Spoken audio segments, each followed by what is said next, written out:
Hello, praise the lord, వందనాలు.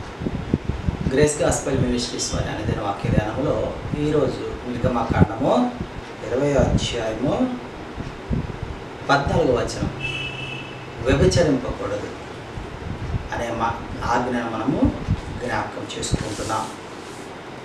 మరి ఎలోహిం వారు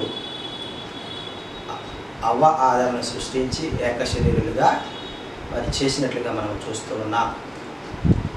వారిరువురు కలిసి అభివృద్ధి పొంది, సంతాన అభివృద్ధి పొంది ఈ లోకమును నిర్మించవలసిందిగా మనము అక్కడ చూసి ఉన్నాం, అభివృద్ధి పరచవలసిందిగా చూసి ఉన్నాం. కానీ ఇక్కడ మనకు ఆజ్ఞ ఇస్తూ ఉన్నాడు. ఏంటంటే వ్యభిచరింపకూడదు అంటే ఇరువురు వ్యక్తుల మధ్య సంబంధం అనేది కాదు, కానీ ఇది ఇరు కుటుంబాల మధ్య ఒక మరి సంబంధముగా ఇక్కడ మనం చూస్తూ ఉన్నాం.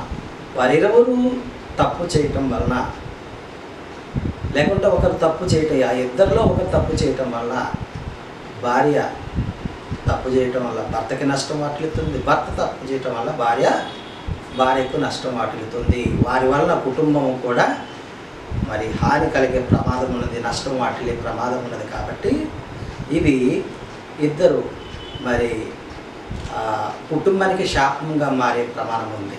కాబట్టి బైబిల్ ఏం చెప్తుందంటే అసాంఘికకరమైన అక్రమ లైంగిక సంబంధాలను బైబిల్కు ఆమోదయోగ్యం కాదు, ఖండిస్తున్నది. ఆ విధముగా అక్రమ సంబంధాలు పెట్టుకోవద్దని మనకు లేఖన భాగం సెలవిస్తున్నది. కాబట్టి మనము ఆ రీతిగా మన భార్యాభర్తలు మాత్రమే లైంగిక సంబంధంలో పాల్గొని ఇతరుల ఎడల మనము మరి స్నేహభావమును కలిగి జీవించాలని లేఖన భాగం ద్వారా మనకు ఈ ఆజ్ఞ ద్వారా మనకు తెలియజేస్తూ ఉన్నాడు. ఇంకొకటిగా దొంగిలకూడదు, 7వ ఆజ్ఞ. వ్యభిచరింపకూడదు 6వ ఆజ్ఞ, 7వది దొంగిలకూడదు.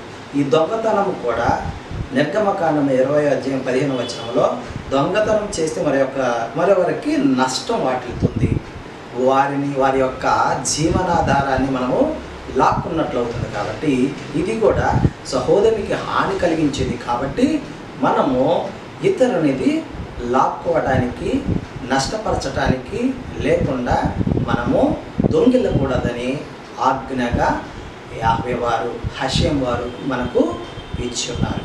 అటు రీతిగా మనము వ్యభిచరింపకూడదు, దొంగిలకూడదనే ఆజ్ఞలను మనము కలిగి మరి ఇతరులకు హానికరముగా ఉండులాగున జీవించకుండా, పరునికి నష్టం వాటిల్లే విధంగా మనం జీవించకుండా, మన కుటుంబానికి నష్టం, శాపం మారే విధంగా మనం ఉండకుండా ఉండాలని, జీవించాలని మరి హషేం వారు ఏదైనా మన 2 ఆజ్ఞలు మనకు తెలియజేస్తూ ఉన్నారు.